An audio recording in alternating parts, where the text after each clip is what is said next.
What's up, everybody? Hello and welcome to episode number 267 of the VK Bros with Jason and Alex von Kennel. Now, we are recording this on Saturday morning, the 13th of the 9th. Obviously, the primary story we'll be covering today is the assassination of Charlie Kirk. I just wanted to make a brief caveat to start the show. Obviously, rest in peace to Charlie and peace and love to his family. We want to treat this as respectfully as we possibly can. By the time that you guys see or listen to this, it'll be Monday morning. It'll be half a week has passed. You've all seen all of the really divisive stuff already. I don't think that that's helpful or really particularly relevant. We are going to show one clip which is relevant to what we do on our show. But out of respect for Charlie, we are not going to be demonizing regular people for making mistakes online on this show. Sorry, how are you going this week, Alex? Yeah, good. I mean, this was one that really rattled me. Another quick warning out there too, if you're only just hearing about this, I know a lot of people only get their news through us. So, although we have always said try to watch primary sources to get an understanding of exactly what happened, I wouldn't recommend anyone watch the footage of this assassination. It was extremely confronting. Yeah. I knew after the first image I saw that he was not going to be okay. Yeah. Then I witnessed then I was sent sort of different angles, and it very much reminded me of the old terrorist beheadings that happened. So I don't recommend anyone really watch it. It did affect me. I think we should start there. That there was very much a visceral response that I think everyone had after this moment, and the visceral response was different depending on your opinions of Charlie Kirk. And for those that don't know, because a lot of people actually reached out to me, they'd never heard of him. So I guess we should talk about who the man was. So he's 31 years old. He started a company called Turning Point USA 13 years ago. He was literally a kid. And he essentially started a movement aimed directly at young people. Yeah. Specifically at colleges. He would open up debating channels to try and push more conservative values. Yep. He did not even conservative, more traditional Christian values. He was a very devout Christian. And he would have a format where he'd set up at a university campus, and you could ask him any question you wanted, and he would debate you on that question, and he'd do it really respectfully. Yep. Trying to basically say that we need to build that bridge between I guess, conservative and liberal views to try and find some common ground. He was extremely intelligent. He was extremely articulate. The organisation became a behemoth. I've heard figures go around of like how much money he was raised. It was funny because I was just listening to ABC. Just a quick note.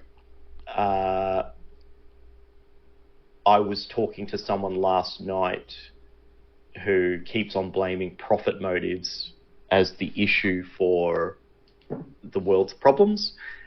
Well, having listened to ABC radio this morning about this particular case is exactly why you need a profit motive, so that you can you have a choice not to listen to it. Yeah, and I mean, we've spoken on the show many times in the past, but that's the problem that a lot of Canadians have. We'll come to it. But Turning Point USA, I had listened to previous podcasts, was worth hundreds of millions of dollars. Yeah.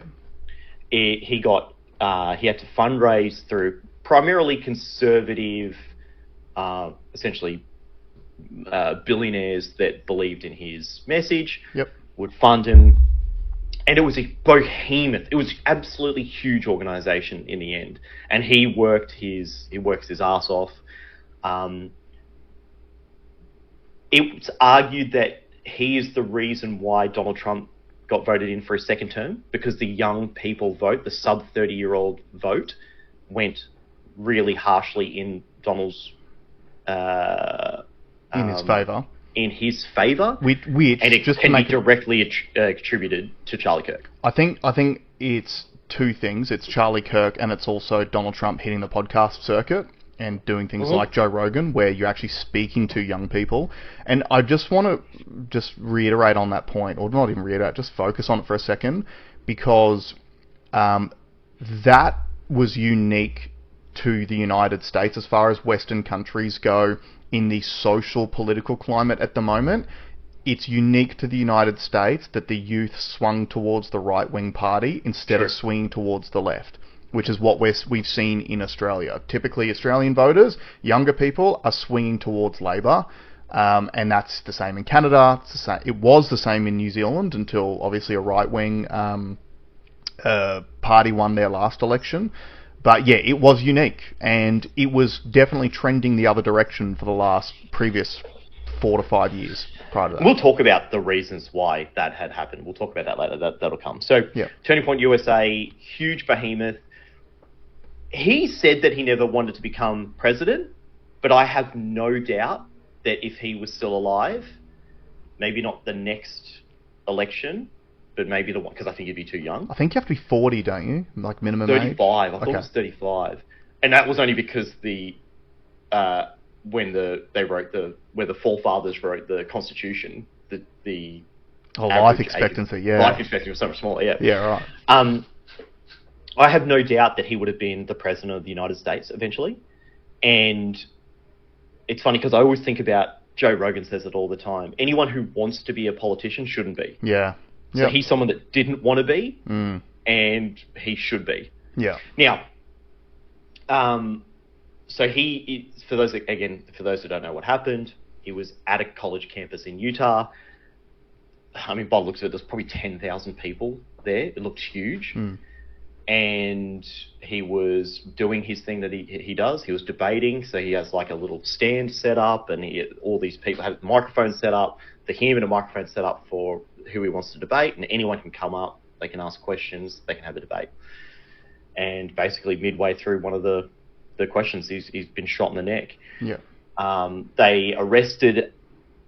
I knew straight away, when they arrested the old guy, I remember I sent it to the group chat, and I was like, that's not him. They arrested instantly arrested an old guy. Apparently he was like yelling out things like he was yelling at the police, shoot me. I've seen the footage of it. Right. So yeah, I mean, clearly it was the wrong guy. We don't know his motives for wanting the police to shoot him. Do you know what made me realise it wasn't him? The fact that he didn't have a gun and just wearing shorts, dude. Yeah.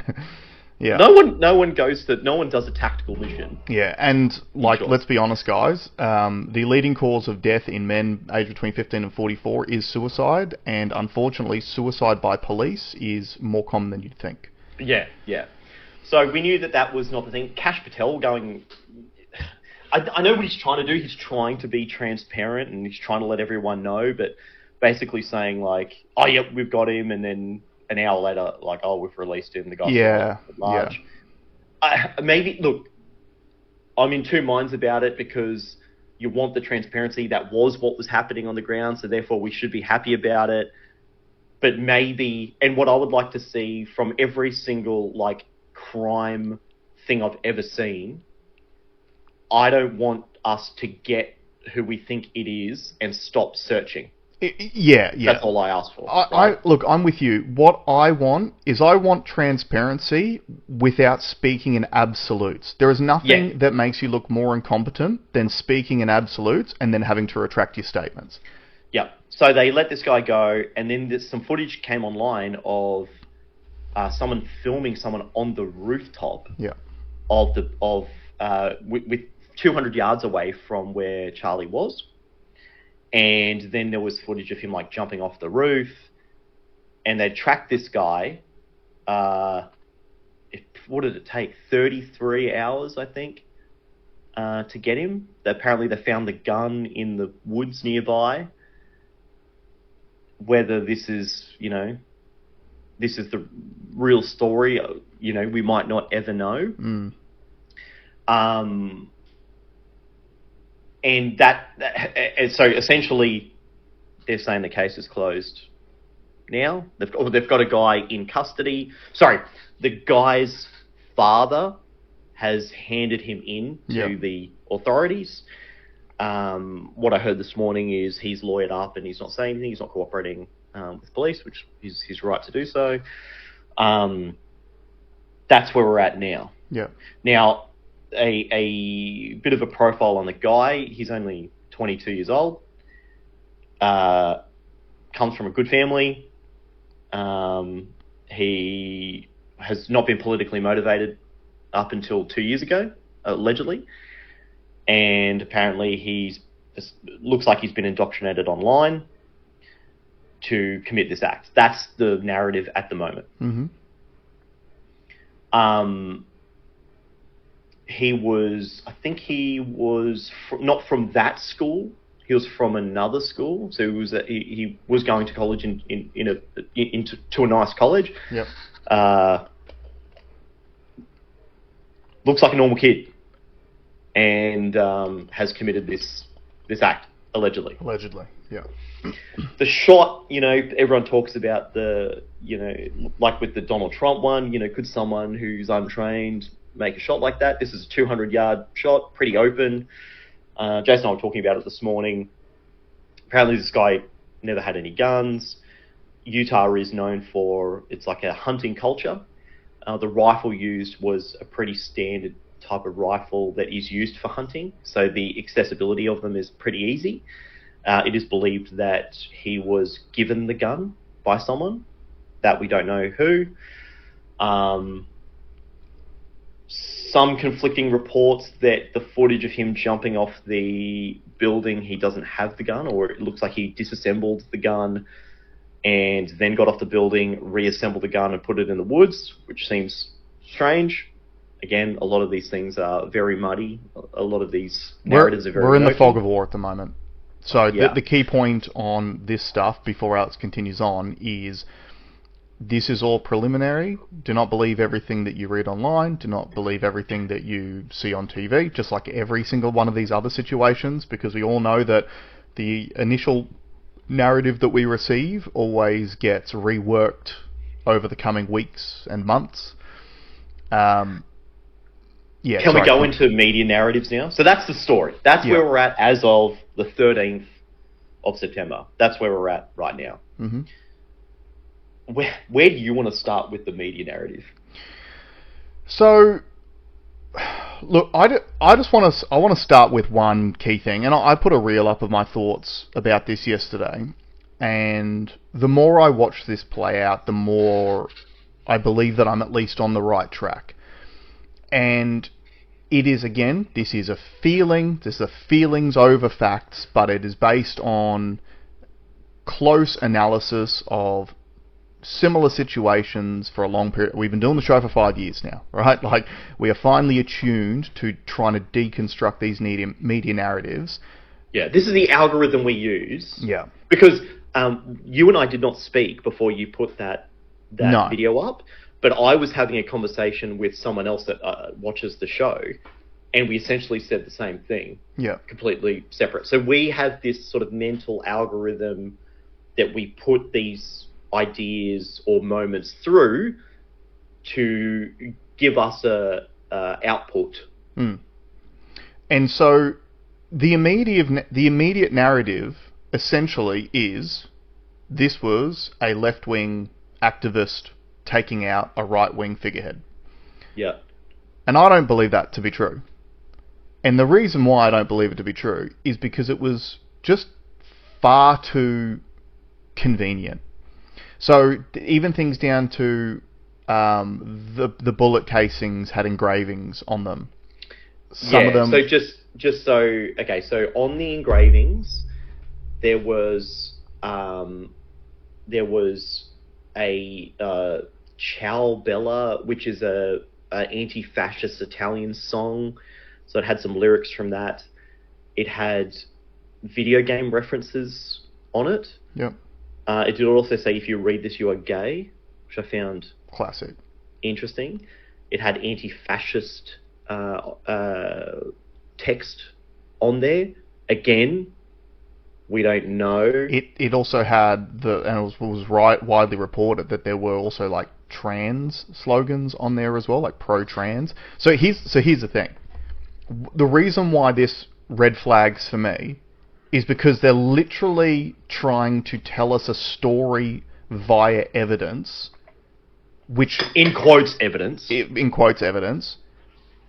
which is made to lead you to the obvious conclusion that this is a left-wing activist firing at a right-wing figurehead. That's the obvious conclusion of the breadcrumbs that have been left behind for us to see. Or, not even to see, to be told exists by people doing the investigation, etc. And the reason why, again, red flags go off is because, number one, most of these things in hindsight turned out to be falsehoods anyway, as we've seen in so many cases. You just have to go back to the JFK assassination, the magic bullet theory. That was the prevailing theory for 12 years until the Zapruder film got shown on national TV by a comedian. Right? So, in my opinion, this was done by a pro. And the thing that have a lot of the commentators have used to dispel the fact that it was done by a pro is they keep focusing on the shot. They're saying it's only 200 yards. Anyone with any level of hunting experience could make that shot. That's fine. But to get in, like, Charlie Kirk is well known for having a good security team. Like, he is a very divisive figure for a lot of people in America. And all of these guys who've got that kind of money, they've got security details. They're not Secret Service level, but they've got security details, whose job it is to keep them safe. So to be able to get to that vantage point with a rifle undiscovered, to be able to make the shot, and then to be able to evade authorities to the point where he actually hands himself in, if it is him, I just don't buy it. Like, that's a pro. That is a planned, targeted assassination. You get in undetected, you make the shot, and you get out without being caught. I actually think it was Crystal on Breaking Points who said it, which she said usually in these cases, people like that who take these radicalized political stances usually kill themselves. Yeah. Or get killed. Yeah, that's right. And then it's an open and shut case. If you see the footage of him running after the shot too, there's something about it, and look, this may be me imposing, a narrative that I've built in my mind of what I thought it was at the time.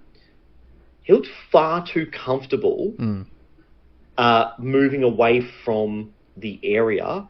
Then, like, this is the most intense moment a person could ever have in their entire life. Yeah.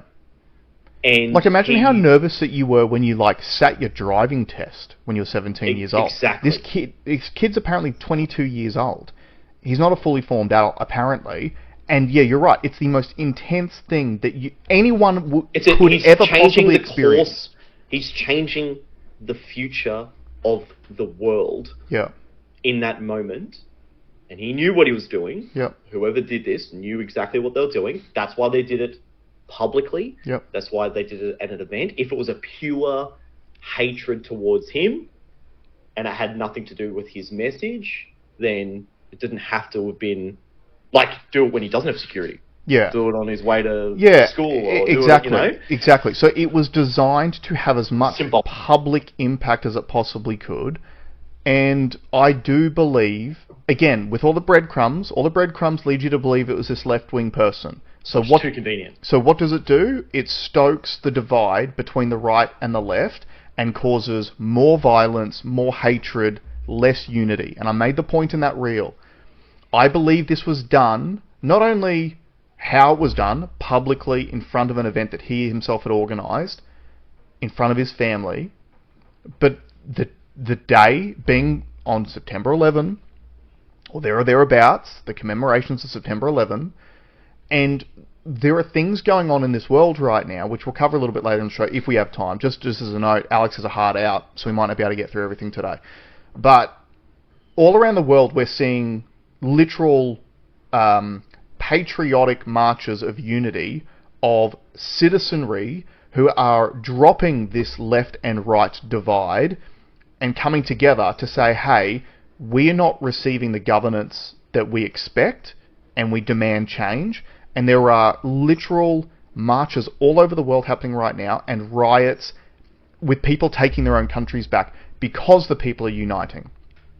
So to do something this public, yeah, I believe, seeks to stoke the divide, because again, it's not just the act itself.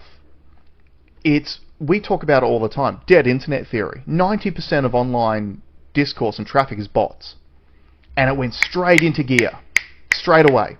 As soon as this happened, all of the theories popping up, stoking flames, stoking tensions. All the people on the right, like there was, we spoke about, we're not going to show any of the clips, but there's all these left-wing people celebrating this.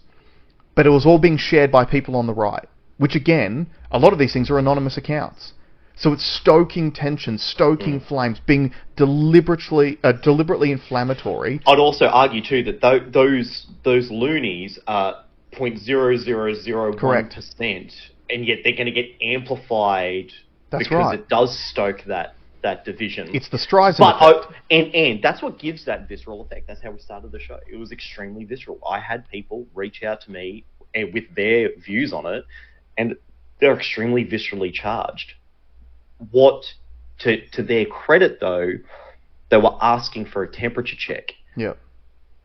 Which means that they're more thoughtful than some of these people that are stoking that. Yeah. And that's the message that Jason started this whole thing off with. This shouldn't be that. This should be the opposite of that. This should be us realizing what they're actually trying to do to us. Correct. And yeah, I believe this was done for the whole and sole purpose to divide populations all over the world, which for the first time in a long time, we are seeing that divide degrading in real time. Because every Western country is experiencing the same thing. Corrupt governments destroying your quality of life. That's what's happening everywhere in the world. It really ramped up during COVID and has gotten worse since then in ways which... And it's even down to like the reporting of how all these things come through. So like we'll discuss Nepal soon. Nepal's government just imploded because kids, and apparently I think that in the population of Nepal, it's like 45% of people are under the age of 40, so they have a very young population. And we're getting this reporting out that the reason why these kids are all rioted and have literally toppled this government is because the government banned social media. Well, no, the government banned social media because young people were sharing stories about how corrupt the government was. And they were rioting in the streets because while the people of Nepal were suffering, there was all this stuff going around about how the children of all the politicians are having these rich, lavish lifestyles at their expense. So... We'll come to that. Yeah, so again, what I'm saying is this. Hold on, let me just get this out. This is not a time to divide. This is not a time to point fingers at the other side of politics. This is the time to go, hey, we remember years ago we spoke on the show, we literally had an episode called Who Shook the Jar? So there's this old experiment thing that has gone around many times on social media about how if you get a jar and you fill it with black ants and red ants, those two ants are even though they're different colors and different species of ants, they'll just go about their business, there's no problems. And then if someone comes and shakes the jar, the ants immediately think it's the other ant that caused the problem, and the infighting starts and they destroy each other. Someone just shook the jar. It wasn't a left-wing activist. Someone shook the jar to make the ants fight each other. And we need to make sure they don't win. Think about the visceral response, and then think about if you've watched any normal media about it. And like I said, so this ABC video I watched today only came out. Let me just double check. And I'm not going to play any clips for it. I'm just going to explain it to you. Mm-hmm. It came out.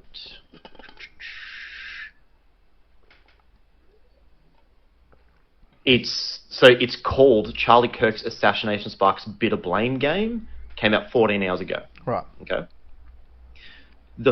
I'm 11 minutes in, they did an introduction, and then for probably 8 minutes of it, it was a discussion about if Charlie Kirk was a racist. Yeah. Yep, designed to inflame tensions. And this is from our taxpayer-funded national broadcaster. Yep. And then when you go through the comments, it's all people clearly only watching one side of the thing.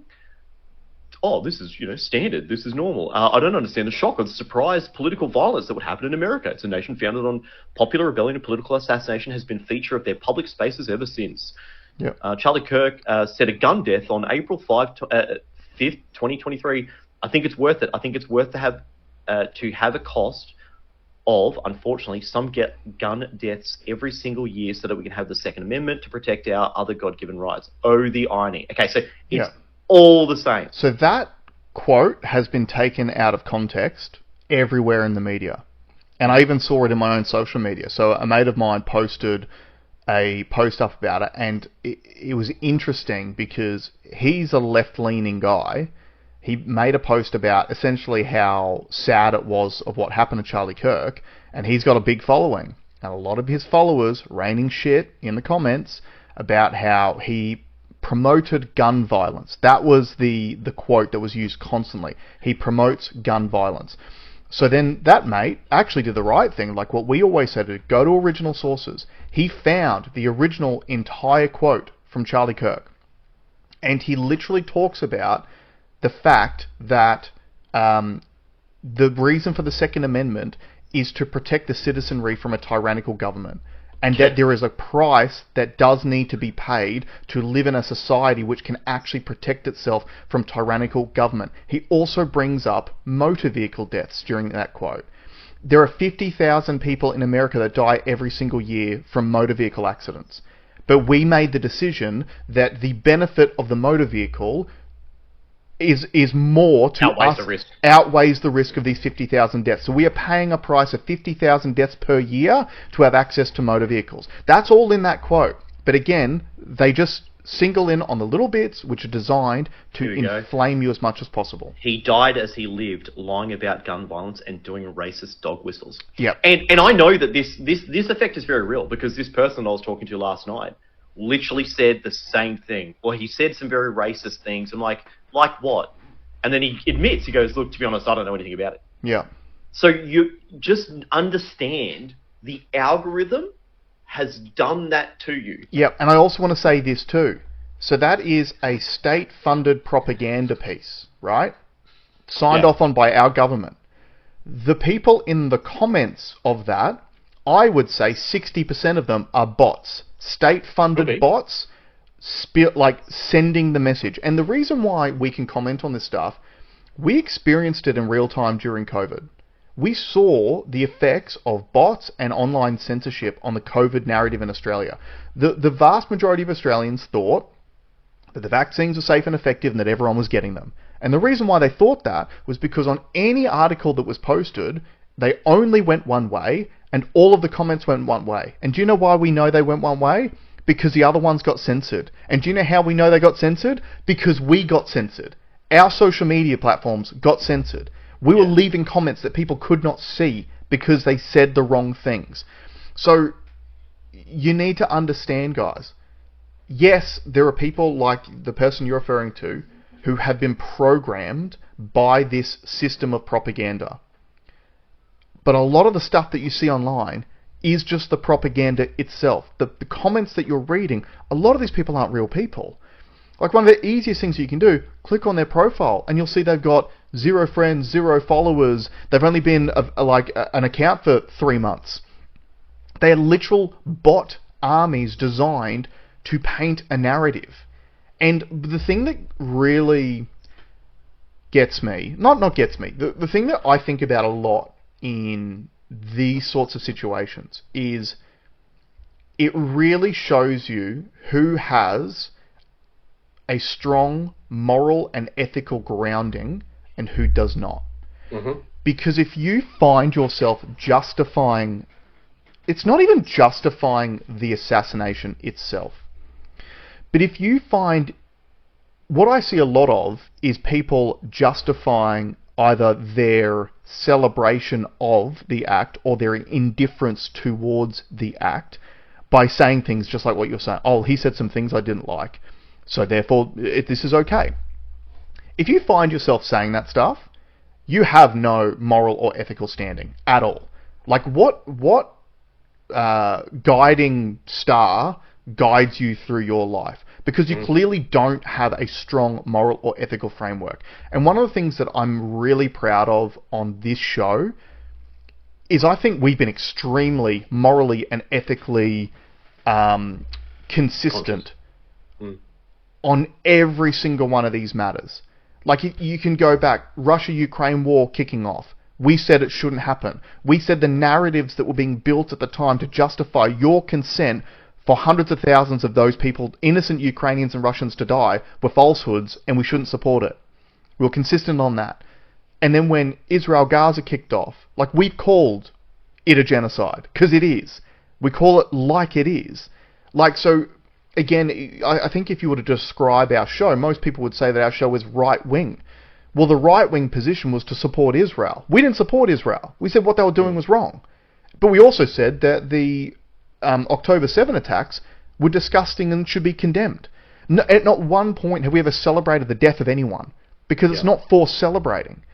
And that's one of the things that I was listening to. So people, if you want some people to listen to in times like this, I really like guys like Glenn Greenwald. Glenn Greenwald is a journalist who I believe has a strong moral and ethical framework. When these big things happen, he's one of the people that I go to for his analysis on what's going on, because I think that he is remarkably consistent as well. And just to tell you guys, like, a lot of the narrative against Charlie Kirk has been that he hates gay people and all this sort of stuff. It's not true. There is many quotes of Charlie Kirk literally talking about how Donald Trump was helping to make homosexuality legal in countries all around the world that it is illegal in.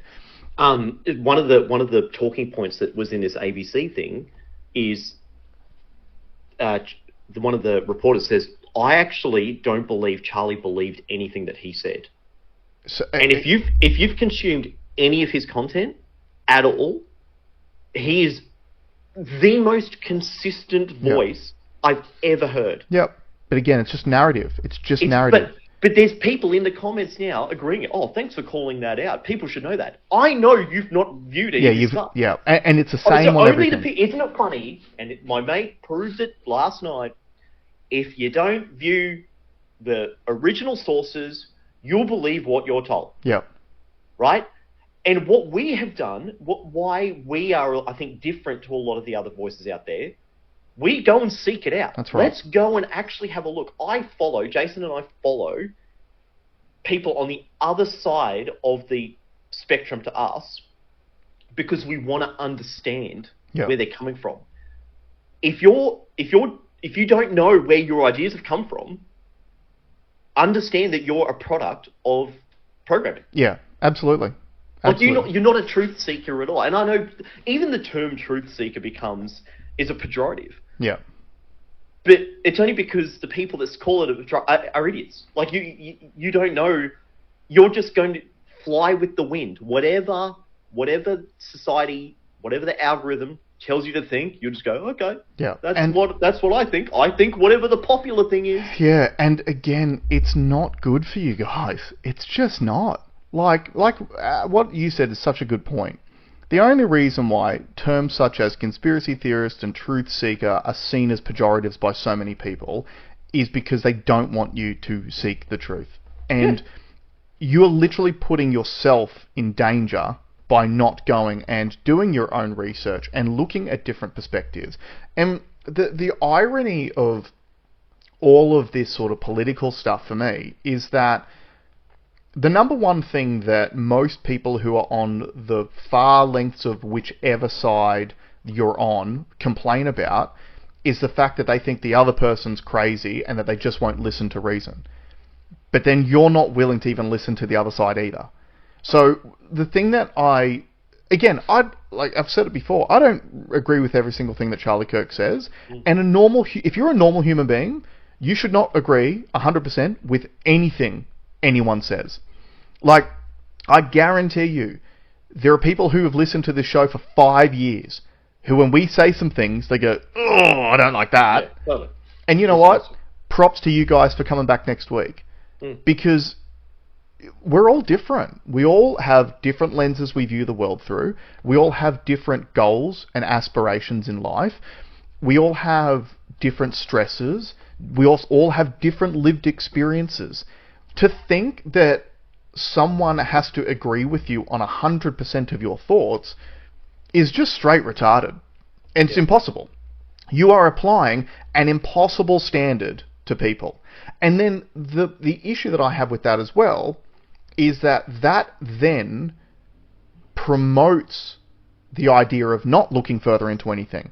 Because if you're going to look further into people that you disagree with, you're scared that you'll find something that they said that you agree with. And if you don't look into the people that you do agree with, you don't look into it because you're scared you'll find something that they said that you disagree with. I can actually give you an example. Like, in the gym, it came up in the gym, and a guy that not usually is part of the discourse that we have, said, like, why does anyone care about this? This isn't a different moment. Like, there was school shootings all the time. And I was just thinking, what a strange way to view this. Your best defense, the way that you're going to get out of this, is to put a public assassination in the same camp as school shootings. And I don't think there is I don't think it's the same thing. Well, I don't think it's the same thing at all. No, personally, I do think it's the same thing. And you should care about both. School shootings are terrible, and we should condemn school shootings. Public assassinations are terrible, and we should condemn public assassinations. To say that, why do you even care about this? Because kids die all the time, therefore I don't care, means that you have zero humanity. I don't think that's what it was. But I think it's the best argument he had, so that he didn't have to talk about it because he kind of agrees with the outcome. That was the feeling. That's the point that I was trying to make before. A lot of the people who are either celebrating or indifferent to this, they are not trying to justify the assassination itself. They are trying to justify their positive feeling towards it to themselves. Yeah. That's what they're really trying to do. And it takes mental gymnastics to be able to do that. Can I give the viewers a song recommendation? Yeah. Oh, I know what you're going to say. Can I guess it? So we haven't spoken about this. Can I guess it? Sure. Is it from Tool? It is. Is it the song Vicarious? It is. Absolutely. I'll pull the lyrics up. I think that this is a Tool song released, 10 years ago? Maybe longer. It's called Vicarious. It's by Tool. And if you know it, you know the song. If you don't, you should go and listen to it. Yeah, I'll pull the lyrics up now. Because it is extremely... I had this conversation. Oh, really? Yeah. At dinner. Why? Like, hold on. That one sucks. I don't know why that format was all out of whack. Here we go. All right. We won't play the song because I think that gets bounced. But eye on the TV because tragedy thrills me, whatever flavour it happens to be like. Killed by the husband, drowned by the ocean, shot by his own son. She used a poison in his tea and kissed him goodbye. That's my kind of story. It's no fun till someone dies. Right.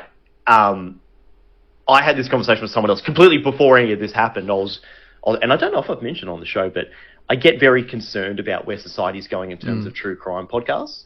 Yeah. Where I feel like people literally say, "Oh, I can't wait to see the Netflix documentary on this." Yeah. And it's like no different to gladiatorial times, you know? Yeah, it is. And can I want to make a point on that too, because I was having a conversation with someone a week ago about the Desi Freeman case. And like I was putting out my conspiratorial not beliefs, but I was asking questions about this case because again, they still haven't caught him. This whole thing doesn't smell right to me at all. There is the element too about how he was due to take Daniel Andrews to court, which I think is a very interesting thing that's been left out of all reporting on this subject. we saw how the Victorian Police Service was essentially used as Daniel Andrews' personal Gestapo during COVID. So 450 officers out there. And $1 million bounty on his head, right? So, there's a lot of stuff that smells really bad to this. And I was talking to this person, I was asking questions about it, and they were like, look, I disagree with you, but I can understand your skepticism, which I thought was a fair comment to make. Mm-hmm. And I said, but you're an Underbelly fan, hey? And they're like, yeah, like I found all those series really interesting. I'm like, okay, cool. So we know, because these were based on a true story, that there has been corruption in politics and the police service in Australia for literal decades. And we want to pretend that it's not happening anymore. Dude, I've said that to so many people. I'm like, what? Everyone wants to watch the doco 10 years after the fact. But when it's happening... They're not willing to ask the questions as it's happening. Correct. Absolutely. And again, Desi Freeman aside, we saw this during COVID. And I guarantee you, a lot of the people who are super pro-vax, pro-masking, pro all the COVID stuff will watch this series and they'll be like, wow, this is amazing. I can't believe this happened. People, I know that that's the case now. You can talk to people about those times, and they don't believe it. They lived it. Yeah. Yep. Like when you say that you weren't allowed to go into a pub or a cafe unless you had documents, they just like, yeah. But you lived that. You lived that experience. You had, it's such a. It is a thing, but I'm with you though, like, because I had the same conversation with someone during the week. It is a concern how desensitized we are as a population to these most heinous acts, because they're just put in front of our faces every single day. Like, and a lot of the people who are indifferent towards Charlie Kirk's assassination, their whole thing is, well, I much more care about the 20 children who died in Gaza yesterday than I care about Charlie Kirk. Guess what, mate? You should care about both. Both of them are disgusting. Both of them shouldn't be happening at all. Yeah. But to try to claim some moral, ethical high ground by saying, I care about those kids, not that right-wing activist, like, you're literally saying that death is justified if it's someone that you disagree with. And the part of this that everyone's leaving out is... So we live in a victimhood society, right? We have been programmed, especially young people, to be some variety of victim, because that literally gives you license to do nothing to change your own circumstances. That's the programming, guys. That's the whole point. Yeah. They want you to be weak. They want you to be insipid. They want you to blame everyone else. Because if you blame every single other person or thing or social structure for your problems, guess what? That means that you're powerless to solve it yourself. And what I'm trying to tell you is that you are more powerful than you've ever thought. Your life is as valuable as everyone else's. You should enjoy the fruits of your own hard work and your own labours, but you have to believe that you can take personal agency over your own life. And you can, and you should. But the system doesn't want you to do that. But again, this indifference toward, like, I think it was, it's another Orwell thing. I can't remember if it was 1984 or one of his other books, but he was literally talking about how it's not through, like, we will be taken over, not through bullets, not through armies, but through indifference to life, through our pleasure centres, through things such as the TV, as social media, as movies. Can I give you a practical example of that? Sure. So I had, and I won't out the people, I had a conversation with a younger person, and I did try to challenge them, and I did essentially throw it as like a bit of a cluster bomb in terms of unprompted, I wanted to get the visceral reaction. Yeah. Asked about thoughts on trans athletes. Right. This person's an athlete. And they literally said to me, I feel the same way you do, but I'm too scared to say anything about it. Yeah. And then if you extrapolate that out to everything, what does that do? So we could be in a situation where the vast majority all feel that this thing is wrong, but because we're all too scared to say anything, We keep going down the wrong path. I can't remember what this is called, but it's a phenomenon. It's called the, like, I don't know. Let's call it, for Australian terms, the Ipswich paradox, where there's a group of 5 friends who are all deciding on where they go for a road trip, and one of them says, let's go to Ipswich, because they think that the other 4 people want to go to Ipswich. And they don't really want to go to Ipswich, but they're saying it because everyone else they think wants to go to Ipswich. And then everyone else, one by one, goes, yeah, Ipswich is a really good... Let's go to Ipswich. And then they all jump in the car and they end up in Ipswich. And it's where they all don't want to be. Yeah.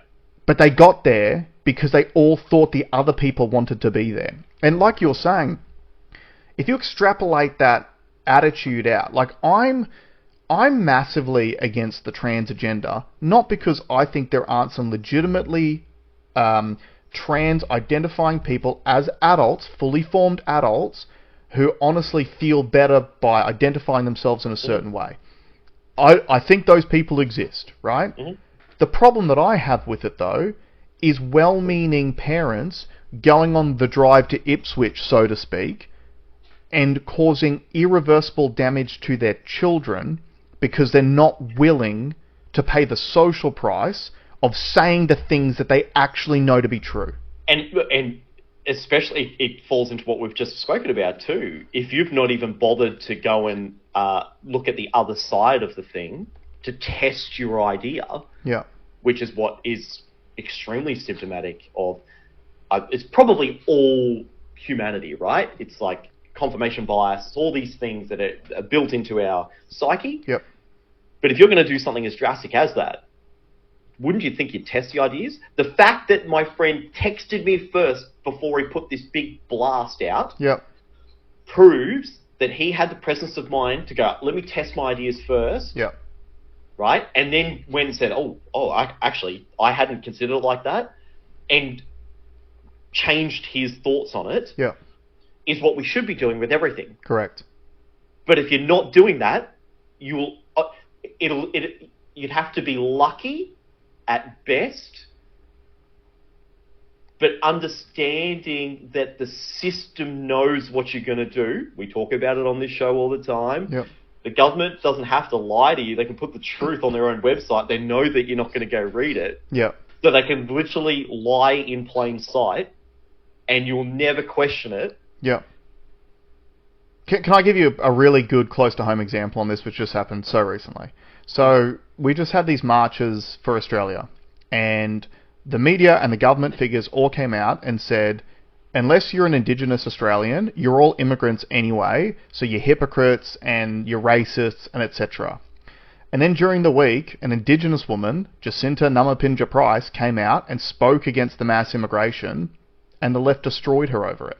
And not even the left, the Liberal Party forced her to step down. Yeah, they kicked her out of the party. Yeah, because an Indigenous woman said that she's concerned at the numbers of the immigrants that are coming in affecting people's quality of life, and she's also concerned that bringing in this many... And again, she didn't bring up the Indians specifically on her own. She was prompted by the interviewer to talk about the Indian migration, and she... The stat is correct. Yeah, and so the statistic is, for anyone who doesn't know it, 85% of Indian migrants tend to vote for Labor.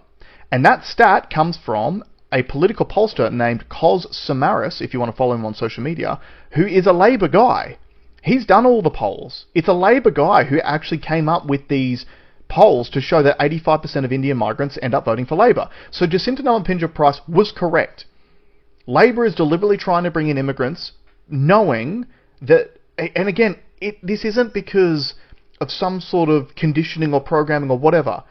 If you're an Indian migrant trying to move to Australia to have a better life, you will end up voting for the party who let you in, who housed you, who gave you welfare when you arrived on the front door. It's just common sense. Yeah.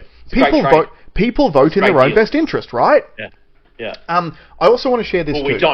We don't. Well... We should, but we don't. Sorry. They are, we're not. No. Real people with moral and ethical frameworks tend to vote in their own best interest. Yeah.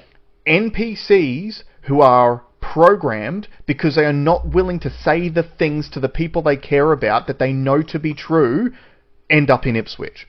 I want to make this comment as well too, because this was something that I thought was really, really not interesting, but I think it was important to know about the Charlie Kirk situation. And this was from Konstantin Kisin. He said, "A great mentor once told me that the greatest insights usually come from noticing what's not there. You know what I notice? Never once since Charlie Kirk was assassinated have I worried about the possibility of riots, burning of cities, autonomous zones, or violence in the streets. And this is for a decent family man murdered in cold blood for his political opinions." Mm-hmm. So, Well said. and again, what's he referring to?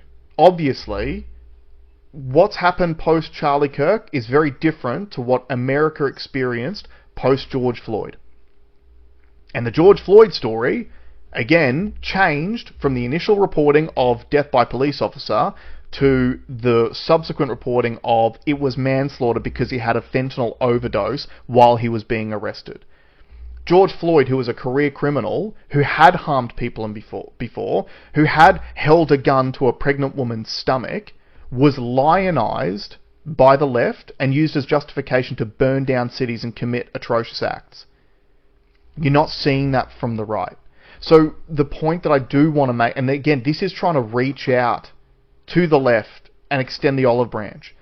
I believe so many people on the left have been programmed and psyoped into believing that the right are violent people, that the right are evil people, that the right promotes the Second Amendment so they can have guns, so they can attack people they disagree with. We are not seeing that in the time that would most justify that kind of violent reaction. We are not seeing that. So again, I just want you to break your programming.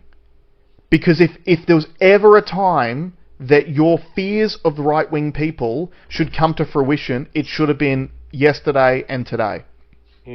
And they've not come to fruition.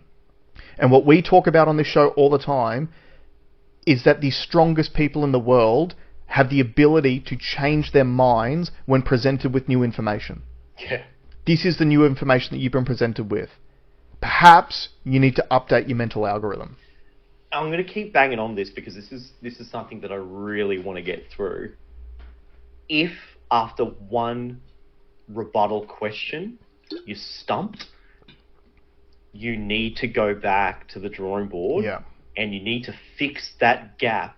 Now, I know what everyone's going to say. Oh, I don't have time for that. I don't have time for those things. I'm busy. I'm raising a family. I'm working. Okay, that's the perfect excuse. So you can have one or the other, right? Do all that stuff and just touch grass and look at the sun. That's a great way to live your life. Yep. Stay out of the news cycle. Totally. Like, I'm all for that. If that's what you want to do, I'm all for it. But if you're willing to go and throw things out, like have comments about things that you don't want to understand the other side of. That's right. You need to check yourself. And that is massively prevalent in our society. And you see it about every subject. And it's not all your fault. Well, sorry, that action is your fault. Like, we know the algorithm does it to us. Yep. We know that. So like we say on the show all the time, have some techniques to ground it to reality. Yep. Test yourself by going and following the other side. Yep. Put some of the work in. Now, not everyone does a podcast about it. All right? So we have an active sort of interest in trying to get the best version of the closest that we can to the truth. But if you're not even willing to like peel one layer back, like fix that. That's a character flaw. That's going to get you in trouble. That's right. It's not violent trouble, but you're going to make a financial decision that's wrong. You're going to make a voting decision that's wrong. Yep. Because if you're not willing to look at a case and be objective about it, you're only running off irrational feelings. Yep. And that's guaranteed to fail you. Yeah, of course. Guaranteed. And again, like, you need to understand, guys, human beings are narrative-driven creatures. We always have been, we always will be. So Alex and I, we are, well, you're still in sales. I was a salesperson for a long time. We would go to sales training sessions, which were literally talking about how powerful narratives are for human beings. So when we were selling cars, you're literally taught to talk to the customer and try to put the car in their life. So like if you were talking to a young family, for example, you would talk about, like, you'd open up the boot and you'd be like, look how much boot space we've got in here, and you've got these special compartments on the side, so when little Timmy has his footy match on the weekends and gets muddy boots, you can take his boots off and you slip it into this under the floor compartment, which is plastic, so that'll keep everything else safe. You're literally putting the car inside that person's life in their mind, which makes them want it more and wants to take ownership over it. We know that from sales training. I can tell you right now, the politicians know it, and the giant corporations know it. Yeah. Of course they do, right? So, and you made the point before about how the throwaway comment from that friend of yours was like, oh, it's all this profit-driven stuff is the problem. If you know that that's the way the world is structured, that it is all on profit motives, well, guess what? You need to ask questions as to who benefits from you believing the things that they're telling you. Mm-hmm. Because if it's all profit-driven, cool. Don't believe anything that you see. Yeah. But they're far too willing to believe the things which confirms their biases, totally, without even realizing the fact that your original bias was planted in your mind by the same system. Yep. There's a lot of sort of oxymoronic stuff that happens there. It's like, yeah, like, I believe this thing, so I'm morally right. Okay, have you looked into it? No.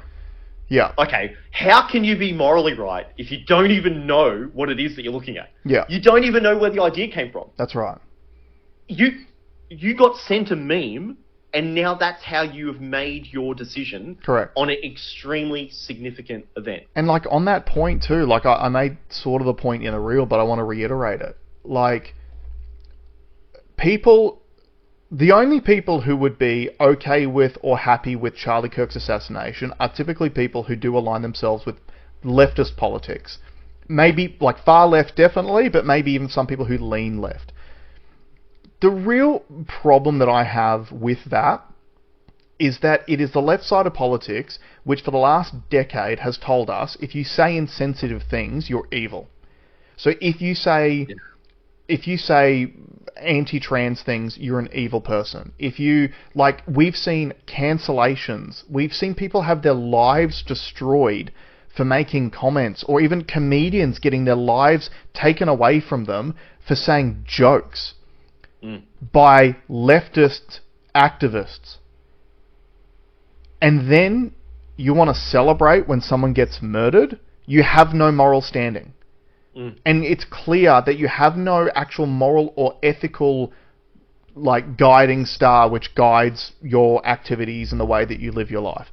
Because if you can say that words are literally violence and then celebrate actual violence with a man being murdered, you're a giant hypocrite. And if you can't even see that, that's how much you've been programmed. It's really sad. Yeah.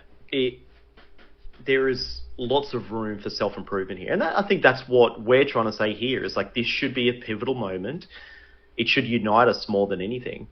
Can we pull the clip up that you wanted to... Yeah, let's do this, because, again, we didn't want to show many of the clips, but we do want to show this one because this is in line with what we talk about on the show. And I'm telling you, you don't hate the media enough. So this was... When the shooting first took place, this was a clip that was put up by MSNBC on the initial reporting, and I just want to play this, and we'll discuss it afterwards. Then lead to hateful actions. And I think that's the environment we're in, that people just, you can't stop with these sort of awful thoughts you have and then saying these awful words and not expect awful actions to take place. Matt, and that's the unfortunate environment we're in. Turning Point USA has confirmed that he was shot. And there are a number of videos. Then lead to... that's not even the word... No, that's not... There's a longer clip. There's a longer clip, yeah. The longer clip, he says... we're actually... Look, at this stage, we don't know if it was... It might have been one of his fans firing off a gun in celebration. Yeah. He said it. Now, this guy has since been fired. Yeah.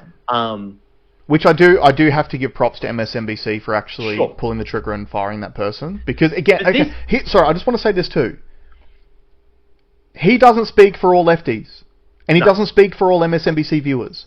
So again, when we're talking about this divide between how left-wing people behave and how right-wing people behave, I would say that I lean more to the right, and one of the reasons why is because I'm a data guy and I try to be as rational as I possibly can. I refuse to tar all left-wing people with the same brush and the few people that make giant public mistakes. Because it would be fucking nuts to do that, wouldn't it? Yeah. Correct. All right. Okay, so we spoke about this last week, right? Where we went through, and I think last week's episode is one of the most important episodes we've ever done. Yeah. Because we've never gone frame by frame and shown a narrative being built. Yeah. Right in front of their very eyes. Yeah. Okay.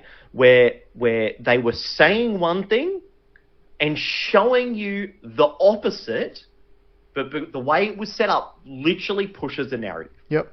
Just spoke about what ABC had said about Charlie Kirk. 8 minutes of, is he racist? Yeah. It doesn't matter if they say no at the end of it. Just the mere fact that that was the narrative, it is an inkling into them saying, well, it was justified if he was racist. That's right. Right? Yep, because we know... Otherwise you wouldn't say that. That's right. It's the same reason why we talk about all the time, that when they try to remove people who speak against the narrative, particularly men, they use historical sex crimes. Because in our society, we've decided we don't like sex criminals, we don't like racists, and we don't like pedophiles. So if you can paint someone that you disagree with as any one of those three things, their message immediately goes out the window for the vast majority of the population. You will not listen to someone who you think is a racist, a sex criminal, or a pedophile. You just won't even hear them out. We also saw a clip after last week's episode, and it was on ABC again, which literally talked about how every single person at those marches was a racist. Yep. And that is state-funded. Yep, divisiveness. And it's not even just the media. It was the politicians themselves. So I wanted to make the comment, because I was in America in 2016 when the election, it hadn't happened yet, but was it 15? Might have been 15. So I was over there, and you could see there was election stuff everywhere. It was all over the news. It was a big thing. And the comment that I want to make about the difference in the political systems, to me, is that one of the benefits in Australia of the compulsory voting system is everyone has to vote. So, in my opinion, the rhetoric is far less divisive here, or at least had been previously. It's far less divisive here because people have to go and vote anyway. So typically in Australia, it's a question of, once the election's rolling through and it's the election's next week, both the politicians come out and try to buy your vote. So they go, I'll give you this money if you come and vote for me, is essentially what the sales pitch generally is. In America, the vote's not compulsory. So the problem that comes with that is, number one, we know how apathetic most people are to politics. So America's got 330 million people. I reckon 50 million of them are really engaged in politics, and the rest couldn't give a shit. In Australia, it would be a similar percentage.